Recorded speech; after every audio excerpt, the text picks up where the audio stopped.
8ต่อไปขอกราบเรียนเชิญครับนะครับวางป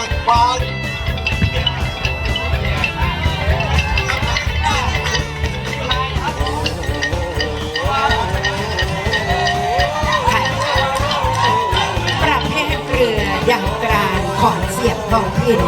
ไม่เกิน40ฝีพายครองถ้วยเกียรติยศของผู้ว่าราชการจังหวัดกาฬสินธุ์พร้อมเงินรางวัล 60,000 บาท 20,000 บาทได้แก่ขออนุญาตรองชนะเลิศอันดับ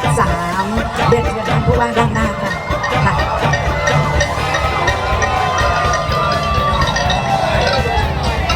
รองชนะเลิศอันดับ